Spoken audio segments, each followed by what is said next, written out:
Թերթերի նորություններին ծանոթացեք մեզ հետ 5-րդ ալիքի ուղիղ եթերում օրագիրն է բարի առավոտ։ Չնայած Նիկոլ Փաշինյանի եւ նրա իշխանության նկատմամբ Արևմուտքի կողմնապահ վերաբերմունքին, ընտրությունների միջազգային դիտորդական առաքելության ԵԽ, ԵԽԽՎ, ԵԱՀԿ-ԽՎ նախնական եզրակացության մեջ հունիսի 7-ի ընտրությունների վերաբերյալ մի շարք ուշագրավ արձանագրումներ են կատարվել։ Խախտումներն այնքան շատ են եղել, որ անգամ նիկոլասեր եվրոպացիները չեն կարողացել բոլորի վրա աչք փակել։ Մասնավորապես արձանագրվել են, որ նախընտրական քարոզարշավը եղել է ակտիվ եւ հիմնականում խաղաղ, սակայն խիստ բևեռացված, սադրիչ ռետորաբանությամբ, այդ թվում իշխող կուսակցության ցուցակը գլխավորող թեկնածուի կողմից, գրում է Հրապարակ օրաթերթը։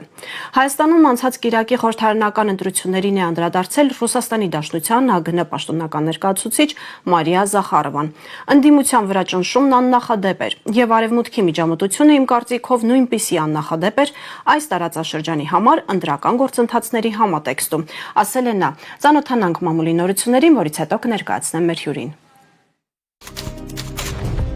Հրապարակը փորձել է կենտրոնական ընտրական հանձնաժողովից պարզել, թե որ ընտրատեղամասերում են քվեարկության մասնակցել զինծառայողները։ Ասել են, որ զինծառայողների մասնակցության վերաբերյալ որևէ տեղեկատվություն հրապարակման ենթակա չէ։ Բաց աղբյուրներում հրապարակված տվյալների համադրությամբ թերթը պարզել է, թե օրինակ Սոտքում քանի զինծառայող է մասնակցել ընտրության։ Ընտրություններից մեկ շաբաթ առաջ ներքին գործերի նախարարությունը հրապարակել էր ընտրողների թվերը ըստ ընտրատեղամասերի։ Ըստ այդմ Գեղարքունիքի մարզի Սոտք բնակավայրում ընտրելու իրավունք ուներ 695 ընտրող։ Կենտրոնական ընտրական հանձնաժողովի տվյալների համաձայն այս ընտրատեղամասում ընտրությանը մասնակցել է 1183-ը, որից 517-ը ընտրողների հիմնական ցուցակից։ Մնացած 666-ը զինվորների ու նույն օրը դատական կարգով ընտրական իրավունք ստացած ընտրողների թիվն է։ Ընդ որում Գեղարքունիքի մարզում ընտրական իրավունք ստանալու համար դատարան դիմել է ընդամենը 4 անձ։ Այս ընտրատեղամասում ԿՊ-ն ստացել է 718 քվե, այսինքն 447-ն ընտրել է մյուս 17 ուժերին, անվավեր է եղել 19 քվեաթերթիկ։ Նշանակում է, եթե 666 զինվոր չմասնակցեր ընտրությանը, ԿՊ-ն այս ընտրատեղամասում ջախջախիչ պարտություն կկրեր, ստանալով հազիվ 10-ից 20 ձայն։ Հրապարակը գրում է. հունիսի 7-ի ընտրությունների արդյունքները հատկապես շարաչունապտակ էին Զորավար Սուրեն Պապիկյանի համար, որի հայրենի Լոռիում, մասնավորապես Ստեփանավանում, Սամվել Կարապետյանի Ուժեղ Հայաստան կուսակցությունը ջախջախիչ հաղթանակ է տարել։ Դիցուք Ստեփանավան համայնքի 2531 ընտրատեղամասում ընտրությանը մասնակցած 757 ընտրողից 744-ն իր քվեն տվել է Ուժեղ Հայաստանին, 8-ը ԿՊ-ին։ Ստեփանավանում Ուժեղ Հայաստանը բացարձակ հաղթանակ է տարել բոլոր 13 ընտրատեղամասերում, առաջանցնելով մյուս ուժերից։ Սա այն դեպքում, երբ այս համայնքը կարելի է ասել Պապիկյանի ու նրա գերդաստանի վոտչինան է, նրանց տոտալ վերահսկողության ներքո եւ համայնքային բոլոր առանցքային եւ ոչ առանցքային պաշտոններում, մինչեւ անգամ մաքրուհի աշխատելու համար Պապիկյանի դաբրոն է հարկավոր։ Նրա ազգուտակն ու ծանոթ բարեկամներն են ամեն օր պաշտոններ զբաղեցնում։ Անգամ ԿՊ-ում են շոկի մեջ ընկել այդ արդյունքներից եւ Պապիկյանին ակնարկել են, որ զրո հեղինակություն ունի։ Ժողովուրդը գրում է. Ընդդիմադիր ճամբարում հետընտրական հիմնական տրամադրությունը շարունակում է մնալ սպասողական։ Կենտրոնական ընտրական հանձնաժողովը պատրաստվում է հունիսի 14-ին հրապարակել ընտրությունների վերջնական արդյունքները։ Սպասման գլխավոր թեման ԲՀԿ-ի ճակատագիրն է։ Կուսակցությանը խորհրդարան անցնելու համար պակասում է մոտ 70 ձայն։ Եվ այժմ իրականացվող վերահաշվարկը պետք է հստակեցնի, այդ ձայները գտնվում են թե ոչ։ Եթե ԲՀԿ-ն հաղթահարի անցողիկ շեմը, ապա ազգային ժողովում ընդդիմադիր դաշտի պատկերն ամբողջությամբ կփոխվի։ Այսինքն ԲՀԿ-ի խորհրդարան մտնելու պարագայում ԿՊ-ն շատ օրենքներ ընդունելու համար պետք է ընդդիմության դուռը գնա։ Թերևս դրա համար արդեն քրեական հետապնդում հարուցվեց Գագիկ Ծառուկյանի նկատմամբ եւ թույլ չտվեցին լքել երկիրը, մեկնել հանգստի։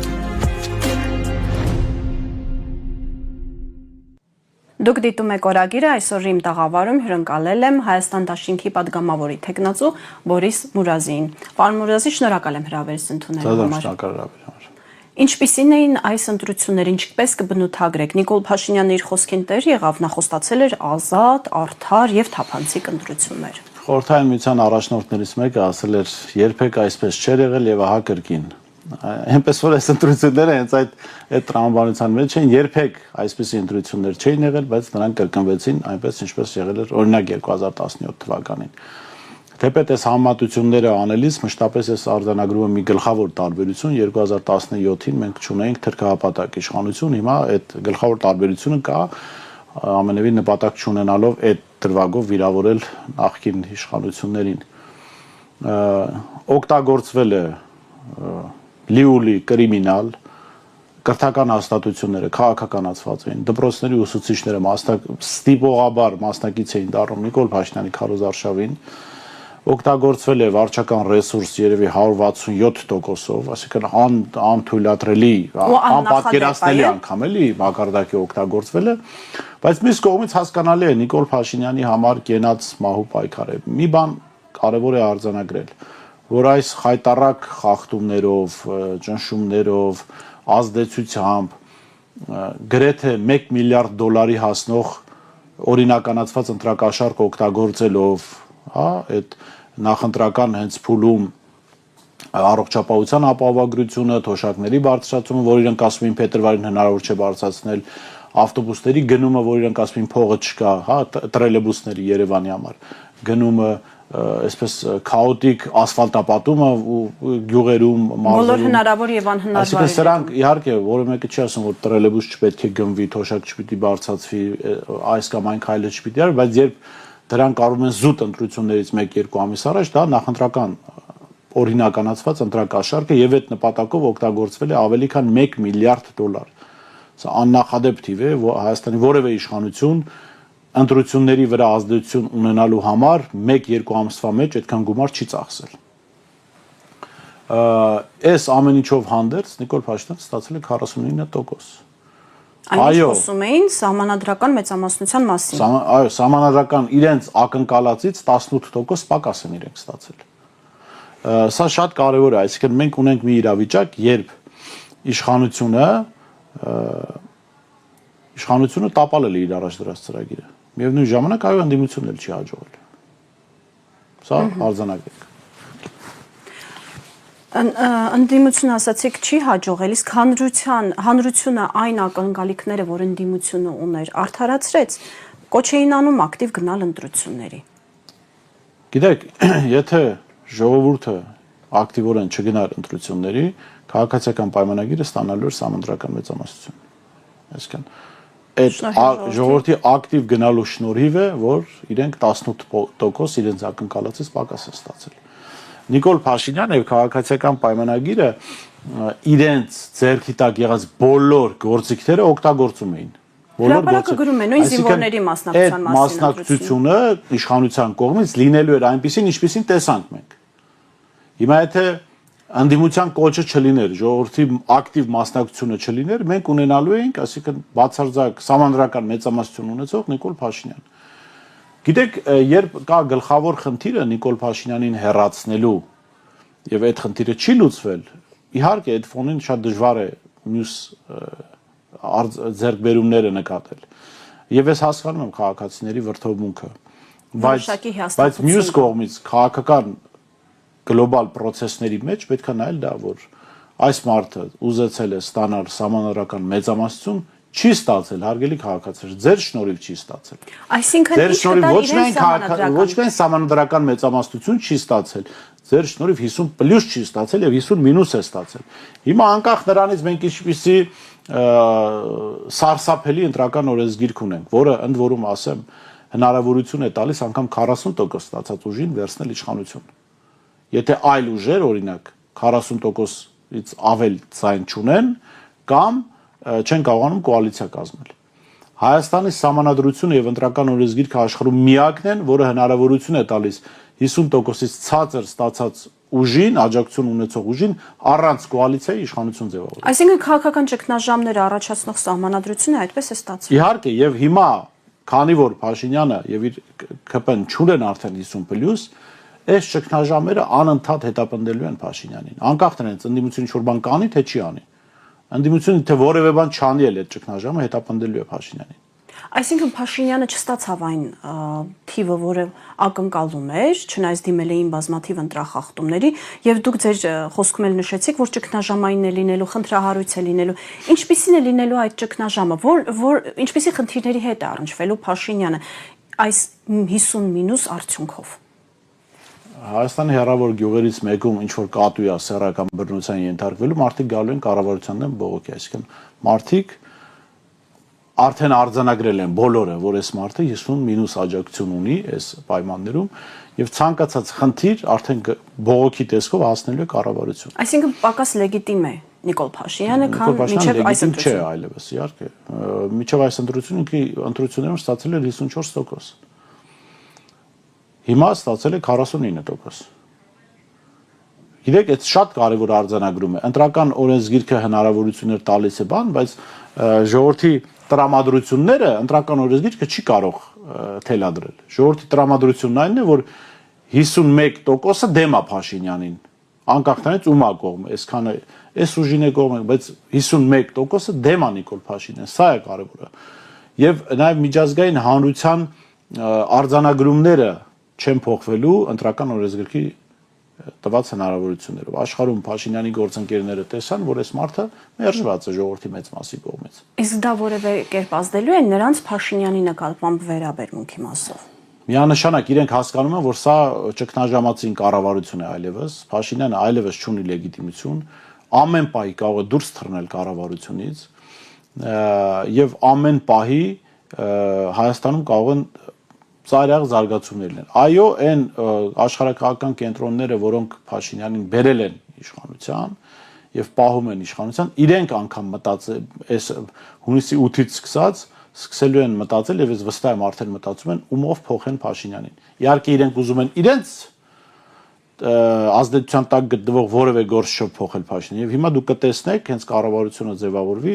ակտիվորեն արդեն իշխանության մեջ թևեր են ձևավորվելու արդեն բացահայտ որովհետեւ Փաշինյանի տերերը Փաշինյանին փոխելու գործընթաց պիտի սկսեն, որտեղ ինքը այլևս չի ապահովում հանրության մեծամասնության աջակցությունը իրենց ծրագրերին։ Սա անհանգստացնող է նաև Ալիևի համար, Նիկոլ Փաշինյանի այս վարկանիշը։ Որովհետև նա պահանջում էր հայ ժողովրդի համաձայնությունը Ադրբեջանի հետ ուզում էր ասում, ես ուզում եմ պայմանագիր կնքել հայ ժողովրդի հետ, ոչ թե Նիկոլ Փաշինյանի հետ։ Ինչու՞, որովհետև ինքը հասկանում է, որ եթե հանրության մեծ մասը դեմ է իրենց պայմանավորվածություններին, այդ պայմանավորվածությունները խարխուլ են։ Իրենք ամեն պահի կարող են փլվել։ Դրա համար Ադրբեջանը ինչու հնարավոր քարոզչական բան այդ գնացքներով այդ բեռնափոխադրում, այսինքն ինքը ամեն բան Ալիևը հնարավոր ամեն բան արեց, որ Փաշինյանը 50+% ստանա, որ ինքը պայմանագիրը կնքի հայ ժողովրդի հետ, չստացավ։ Սա շատ կարևոր արձանագրում է։ Մեր ամբողջ ներքին այդ տապալման հետ մեկտեղ, որ Փաշինյանը այս պահին գոնե եղած տվյալներով չի հեռանում, մի կարևոր ձեռքբերում կա, որ բոլորը արձանագրել են, որ հայ ժողովրդի 51%-ը դեմ է Նիկոլ Փաշինյանին։ Սա ամենակարևոր արձանագրումն է։ Եթե մեր քաղաքական շահից դուրս գանք, քաղաքական խմբերի շահից դուրս գանք, գլխավոր ձեռքբերումը սա է։ Այսինքն Նիկոլ Փաշինյանը իր կամքից անկախ հայտնվել է ժողովրդական կամ խոսակցական բառով ասած տուպիկային իրավիճակում։ Շատ ծանր վիճակում է Նիկոլ Փաշինյանը հայտնվել։ Նիկոլ Փաշինյանը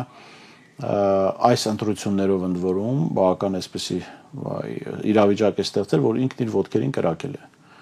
Իսկ այլընտրանք ուներ, պարոն Մուրազի։ Այլընտրանքը հանգիստ թողնելն է իշխանությունը։ Այլընտրանք այդ կրիմինալը վարչական ռեսուրսը այլանդակ կերպով չկիրառելը եւ հնարավորություն տալ, որ մարդիկ իրեն ընտրությամբ հեռացնեն։ Գիտեք, Փաշինյանը շատ այս ընտրական օրենսգիրքը հայ ժողովրդի կամքին դեմ ելնելով ասեցի արդեն, անգամ 40% ունեցող Փաշինյանին կարող է իշխանություն տալ։ Սա շատ վատ բան է, բայց գիտեք, հենց այս իրավիճակում իշխանություն վերցնելու ցանկություն ունեցողը պիտի խուսափի նման իշխանություն վերցնելուց։ Այսինքն այս մարդիկ ստեղծում են իրավիճակ, տանում են մի իրավիճակի, որտեղ մարդիկ մտածելու են, որ իրար ֆիզիկապես վնասելով միայն կարող են հարց լուծել։ Դա անթույլատրելի է։ Անթույլատրելի է այդ սահմանադրության այլանդակ կարգավորումներից, ընտրական օրենսգրքի այլանդակ կարգավորումներից պահել իշխանությունը։ Վերջում ամենածանրը իրանք են դրա տակից դուրս գալու։ Գուցե անգամ դուրս էլ չգան։ Հիմա Փաշինյանը ինչ իրավիճակում է, իրականությունից կտրված է, թե սխալ քաղաքական հաշվարկի հետևանքով է։ Ժամը 2-ի ասուլիսի դեմքերը ցույց են տալիս, իրենք իրականությունից կտրված չեն։ Լավ հասկանում են իրենք ինչ իրավիճակում են։ Իրենք շատ բարդ իրավիճակում են։ Եվ հիմա արդեն ասացի, որ հենց կառավարությունը ձևավորվեց, այսինքն սենտրական ցիկլը հենց ավարտվեց, Փաշինյանի տերերը սկսելու են իրենք Փաշինյանին փոխարինելու գործընթաց։ Պարզ է ներքին այդ ԿՊ-ի ներսից որևէ մեկին կամ դրսից որևէ մեկին, բայց այս պահին իր համար լավ սցենարներ չկան։ Անդրադառնանք ընդդիմության անելիքներին։ խնդրեմ, ընդդիմության տարբեր ուժեր կան, որ ընդդիմության անելիքին։ Գլխավոր դերակատարները։ Գլխավոր դերակատարին պիտի իրանք պատասխանեն, ինչ պիտի անեն, որովհետև ցանկացած ընդդիմություն, ցանկացած քաղաքական ուժ, որը որևէ օրակարգ ունի, պարզ է նախընտրական քարոզարշավի ընթացքում որևէ ուժ չի կարող ասել մենք գնում ենք պարտվելու, բայց բացի նրանից ինչ իրենք ասում են, պիտի լինի նաև պլան B, ինչ են անում իրենց ակնկալած արդյունքները չստանալու պարագայում։ Դա արդեն իրենք ասեն ինչ պլան։ Քննարկումներ են գնում, այո։ Հայաստան դաշինքի դեպքում կարծում եմ էլի դեռ պիտի սպասեն, որտեվ Հայաստան դաշինքը հայտարարել է, որ ընդդիմության հետ համատեղ գործողությունների կողմնակից են։ Բարգավաճ Հայաստանի դեպքում մենք պետք է սպասենք, տեսնենք ինչ է արձանագրվում այս վերահաշվարկ կոչվածի արդյունքում։ Իդեպ Փաշինյանի գործողությունները կամ ԿՊ-ի գործողությունները ԲՀԿ-ի մասով այդ սահմանադրական մեծամասնություն ապահովելու տրամաբանության մեջ են։ Չի ապահովում, ԲՀԿ-ի մանդատներն էլ իրեն գողանում են, սահմանադրական մեծամասնություն չեն ստանում։ Փաշինյանը այլևս սահմանադրական մեծամասնություն ստանալու հնարավորություն չունի։ Ինքը այդտեղ ԲՀԿ-ի ձայները գողանալով կամ գուցե նպատակ ունեն գործարքի գնալով ուզում են ստանալ 3/5-ը, որը իրենց թույլ է տալու որոշ պաշտոններ նշանակել առանց ընդդիմության։ Բայց սահմանադրական մեծամասնություն իրենք չունեն, եթե անգամ ԲՀԿ-ն վաղը միանա իրար։ Եվ Ադրբեջանի պահանջները չեն կարող իրագործել փաստացի։ Չէ, իրենք Ադրբեջանի պահանջները կուզեն, կփորձեն իրագործել, բայց դա խնդրահարույց է։ Ես հիմա կասկածով եմ վերաբերում, իսկ արդյոք Ալիևը կցանկանա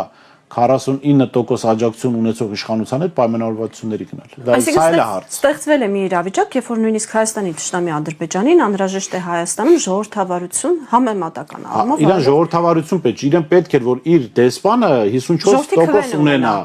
առնվազն 54%, այո։ Հայ ժողովուրդը ցույց տվեց, ասում են մերժում են քո դեսպանին Ալիև։ Էս սա է իրավիճակը։ Ինքը ժողովրդավարություն չի ուզում, ինքը ուզում է լինի մարդ, որը 50-ից ավել տոկոս աջակցություն ունի, որ այդ պայմանավորվածությունները համարվեն հայ ժողովրդի հետ ձեռք բերված պայմանավորվածություններ։ Հիմա պարզ է, չէ՞, եթե անգամ այդ 50%-ից 5 մարդ է պակասում Փաշինյանին, այդ 5 մարդը նշանակում է, որ մեծամասնությունը հակառակ կողմում է, ոչ թե այս կողմում։ Դա Ալիևին ձեռնտու սցենար չի։ Ինքը ուզում էր, որ Փաշինյանը 50+%-ով անցնի, անգամ սահմանադրական մեծամասնությամբ անցնի։ Չստացվեց, այո, ընդդիմության աշխատանքի շնորհիվ։ Այո, հայ ժողովրդի ակտիվ մասնակցության շնորհիվ այդ ամեն ինչը չեղավ։ Այո, ընդդիմադիր ուժերը կարող են չհաջողել այս փուլում։ Բայց ես այսպես երկարաժամկետ եմ նայում, ընդդիմադիր ուժերը տարբեր փուլերի նման են ազգային օրակարգը լուսավորող խարույկի մեջ նետվող ցախերի հետ, իրանք վառվելու են վերջում, բայց կարևորը խարույկը վառ մնա, ոչ թե ցախը անվնաս։ Իսկ ընդդիմադիր ուժերը այո վնասներ են կրում, ընդդիմադիր ուժերը այո հանրության կողմից թիրախավորվում են, լավ է անում, հանրությունը քննադատում է, թող քննադատի այդտեղ։ Էմոցիոնալ մոտեցումներ են բայց ընդդիմադիր ուժերը պիտի այս գիտակցմամբ գնան։ Մենք ազգային Այսինքն զողողությունների գնով, պետք է ազգային քրիստոնեական պահպանողական ազգային արժեքները պահպանող այդ խարույկը լուսավորող, հա, խարույկի ցախերն ենք։ Մեր անվնաս մնալը վնաս է խարույկին, մենք կվնասվենք, մենք կվառվենք, կգնանք, ուրիշ ցախեր կլցվեն այդտեղ, բայց այդ խարույկը պետք է վառ մնա, էսա, սրա մասին է խոսակցությունը։ Եթե ընդդիմադիր ուժերը մտածեն զուտ իրենց անվնաս մնալու, որ պուպուշ լինեն, հանկարծ հանրությունը իրենց թթու խոսք չասի, բան այդ խարույկը հանգելու է։ Միանշանակ։ Պարոն Մուրադի, անդրադառնանք ընտրության արդյունքներին, թվերին, դրանից առաջ բազմաթիվ սոցհարցումներ էին հրապարակվում, որտեղ ձեր դաշինքի մասով, ձեր դաշինքի առաջնորդի այլ թվեր էին։ Ու սոցիոլոգներն էլ նշում են, որ իրենց համար շոկային են այս արդյունքները, այո, ընտրության, թե ԿՊ-ի, թե ընդդիմության առաջատար ուժերի։ Լավ իմաստով, թե վատ իմաստով։ Վատ իմաստով, որովհետև զարմացած էին թե ԿՊ-ի գրանցած բարձր արդյունքներից, թե ընդդիմության ցածր։ Եվ կար մի քաղաքական լավ կլինի գնա սոցիոլոգիա սովորեն, միջև շոկի մեջ ընկնելը, որովհետև շոկի մեջ հեշտ է ընկնելը, բայց ես ձեզ ասեմ Հայաստան դաշինքի մասով այո, ավելի ակնկալիք կար։ Եվ դա օբյեկտիվ էր այդ ակնկալիքը, բայց մի բան արձանագրենք, Հայաստան դաշինքը ընտրություններին մասնակցող միակ քաղաքական միավորն եղել, որի դեմ բոլորը կռիվ են տվել։ որին բոլորը վնասել են, որին բոլորը վնասել են։ Մի շարք մարդիկ կային, ովքեր պնդում էին, որ Հայաստան դաշինքը ձայն փոշիացնող է, չի անցնելու անհրաժեշտ քվեների սահմանը, չպետք է մասնակցեն ընտրություններին, տարատեսակ կոչերով, հորդորներով դիմում էին։ Ինչու պարոն Մուրազի։ Ու ինչ ցույց տվեց այս ընտրությունների արդյունքները, ինչով էր պայմանավորված։ Իմ ասածը դա է, որ Հայաստան դաշինքը միակ ուժն է եղել, որի դեմ տարբեր մակարդակների, տարբեր որակի, բայց հակաքարոզչություն է արվել բոլորի կողմից, այսինքն ամենահիստերիկ սրիկայական հակաքարոզչությունը տանում էր քաղաքացիական պայմանագիրը եւ ընդդիմությունից մի խմբակ, որը ասում էր, որ Հայաստան դաշինքը չի անցնել, որ Ռոբերտ Քոչյանը անցողիկ շեմը չի հաղթարել։ Այս երկու խմբերն էին, բայց մյուս խմբերն էլ բոլորը ինչ որ ձեւ վնասել են Հայաստան դաշինքին։ Եվ այս իմաստով էր, որ Հայաստան դաշինքը ստացավ ավելի պակաս, քան պետք է ստանար, որովհետեւ բոլորը հարվածել են, բոլորը այսպես մի կտոր պոկել են Հայաստան մեզ համար, հա։ Անգամ իրենց համար չէ, օրինակ այդ ընդդիմադիր հանդես եկող խմբակը Նիկոլի համար է պոկել։ Այդ մարդիկ ոչ թե Նիկոլ Փաշինյանին են քվեարկել, ոչ, այդ մարդիկ չեն գնացել ընտրության։ Այդ մարդիկ գնացել են ինչ-որ ուժ են քվեարկել, որը չի անցել։ Օրինակ միասնության թևերին, հա, Արման Թաթոյանի։ Վատ բան չեմ ասում, այդ մարդիկ գուցե լավ մարդիկ են, բայց այդ մարդիկ հավաքել են 2.3%, որի կեսը գնացել է Նիկոլ Փաշինյանին։ Պարզա չէ, Արման Թաթոյանին ընտրողը երբեք Փաշինյանին չէր ընտրելու։ Երբեք որևէ պարագայում Փաշինյան չէր ընտրելու, բայց Փաշինյանը փաստորեն Թաթոյանի շնորհիվ այդ դաշտից ստացավ 1.2% ձայն։ Ընդհանուր Փաշինյանը որպես բոնուս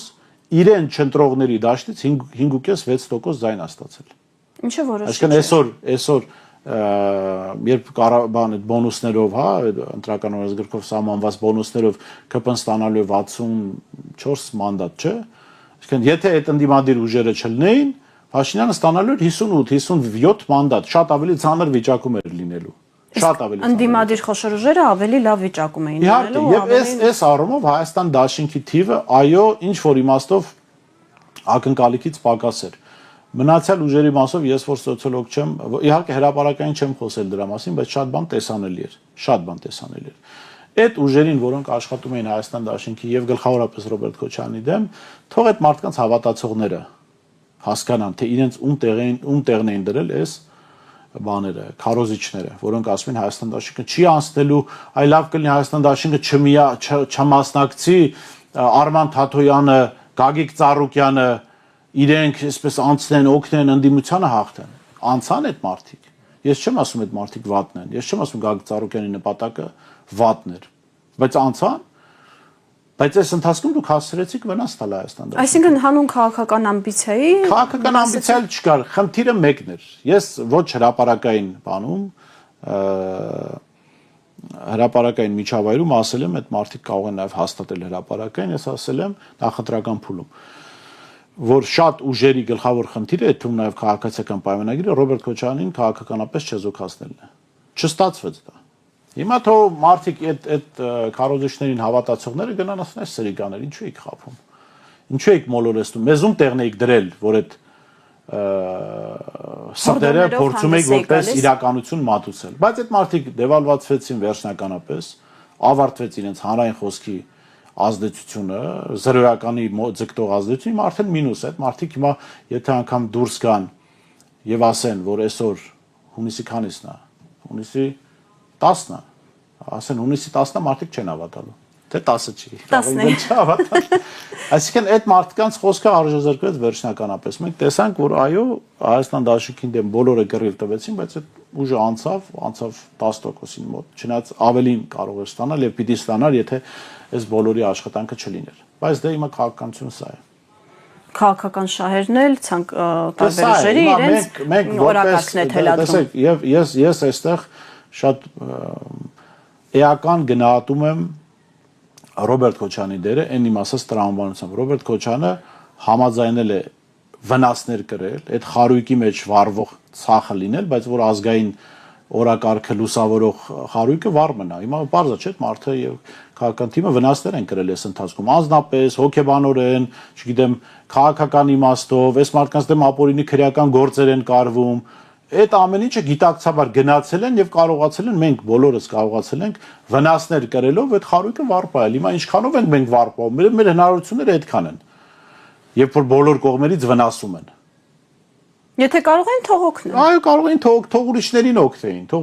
օգնեին, բայց ուրիշներին էլ Կամ գոնե չվնասեն։ Խնդիրը մեզ վնասել,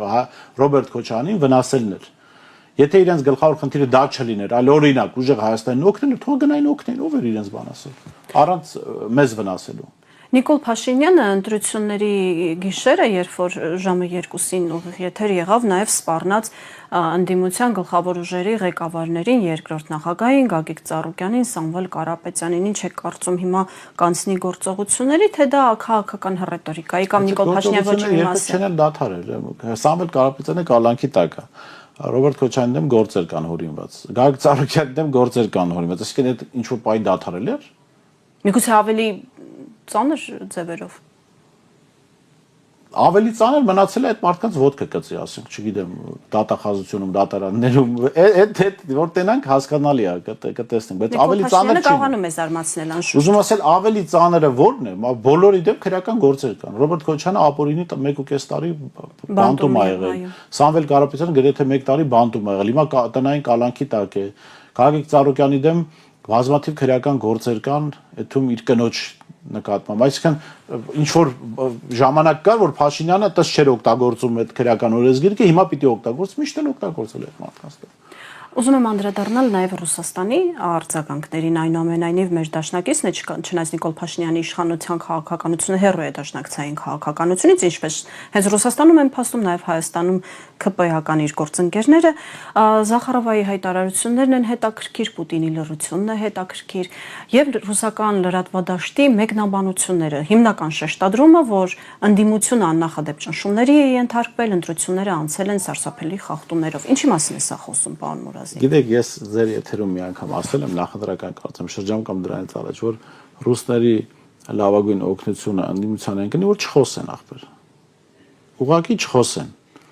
Որովհետև իշքան ռուսները մեզ օգնում են, այնքան վատ վիճակում ենք այդտեղում։ Ավելի շահում է Նիկոլ Փաշինյանը։ Այո, ինչու։ Եվ դա տրամաբանական է։ Այնպես շուտ է ուզում են Նիկոլին օգնել։ Ես ասել եմ ձեր եթերից եւ բազմաթիվ այլ եթերից, ռուսները չունեն հանրային գիտակցության, հանրային կարծիքի ձևավորման ցանց Հայաստանում։ Ռուսները չունեն փափուկ ուժ ուղղակի, չգիտեն այդ մարդիկ։ Իրենք չեն կարողանում փափուկ ուժ այդ մարդիկ միայն կարողանում են առիթներ տալ, որ արևմտյան փափուկ ուժը մեր դեմ աշխատի, այսինքն կլինի էլ հայտարարություններ չան։ Ես շնորհակալ եմ նախագահ Պուտինին, որ լռում է, ինչ որ հայտարարություններ չի անում։ Այսինքն գիտեք, նախընտրական փուլում լավ բոլորը հասկանում են, չէ՞, վատ մարդ չի, ես վատ չեմ, հասկանում, չէ՞, Մարգարիտա Սիմոնյանի դեմ Հայաստանում կա բացասական վերաբերում։ Այսինքն այդ մարդը ինչի է ելում հայտարարում, որ ես անալիզ եմ տվել, բարձրում է որ 18%-ով եմ հայ։ Ախպեր ինչ ես այդ բանը ասում։ Ինչ օգուտ ես տալիս մեզ։ Ոչ մի օգուտ բացի վնասից։ Այս արձանագրումը մեր ռուս գործընկերները պետք է ունենան ցավոք սրտի իրենք Հայաստանի հանրության մոտ կարծիք ձևավորելու ավանդույթ չունեն։ Իրենց մոտ ուժն է Դա էլ պետք չի մեր պետության։ Չէ, բնականաբար խոսքը ընդհանուր է։ Խոսքը սրա մասին է, որ իրենք լավ կանեն, ասենք, չգիտեմ, ուղակի լռեին։ Եվ որովհետև չեն կարողանում, այսինքն իրենք չունեն այդ գործիքները փափուկ ուժը, օբյեկտիվ գնահատենք։ Երբ որ իրենք փորձում են դա անել, դա վատ է ստացվում։ Իրականում վատ է ստացվում։ Ես եթերում էլ եմ ասել, այդ սանկցիաները, որոնք հենց ընտրություններից առաջ մտան, ես հրապարակային ասեմ, դա ի հակառակ ընդդիմությանը աշխատելու, որովհետև այնպես չի որ ընդդիմության խնդրանքով էր, բայց եթե ռուսները մեզ օգնելու, այսինքն Փաշինյանին վնասելու նպատակ ունեն, այդ պետք է չանեին, հենց այդ փուլում։ Որովհետև բոլոր ժողովուրդներից միայն մեր ժողովուրդն է, որ ունի հետևյալ ասացվածքը, բայց միջև վերջ չեմ ասի։ Ինադ անեմ էլերին, ինչ որ տեղը ստամ գելերին։ Այսինքն, հենց ժողովրդին դու եկել ես ընտրությունների դեմ, սանկցիաներ ես կիրառում, բան ես անում, չի, հակառակն է, այսինքն, չնայած այս ամեն ինչին մենք արձանագրում ենք, որ հնարավոր բոլոր վատ իրավիճակներին Փաշինյանը 50+ չի ստացել, սա գլխավոր արձանագրումն է։ Թող սա արձանագրեն ռուս գործընկերները, որ հայ ժողովրդի մեծ մասը դեմ է Նիկոլ Փաշինյանին։ Սա գլխավոր արձանագրումն է։ Թող անեն իրենց գործողությունները դրանից ելնեն, չանեն բաներ, որ հայ ժողովրդին կվնասի, եւ չգիտեմ, գոնե առիթը օգտագործելու դեպքում չհայտարարեն, որ Փաշինյան դավաճան չի։ Եվ մեր զրույցի ամփոփում որպես հանրության մի մեծ հատված բավականին հուսալքված է, կոտրված է, հիասթափված է, ինչ կասեք, ընտրություններով, ընտրական գործընթացը կամ քաղաքական գործընթացները չեն ավարտվում, չէ՞, գործընթացները շարունակվում։ Ժողովուրդ ջան, ես մի բան կասեմ, ասենք ամենաշատ հուսալքվելու տեղը մենք պետք է ունենանք, չէ՞, որտեղ հիմա որ հարված լինի, առաջին հարվածը լինելու է քաղաքական հայտ ներկայացրած մարդկանց։ Հուսալքվելու տեղ չկա, որովհետև եթե մարդիկ իրենց համարում են Աստվածավախ, Աստծուն հավատացող, ոնց կարող են հուսալքվել։ Եթե դու հուսալքվում ես, ուրեմն Աստծուն չես հավատում, որովհետև ցանկացած պարագայում սա ասել եմ, ել եմ ասում, Նիկոլ Փաշինյան որպես խավար պարտվելու է։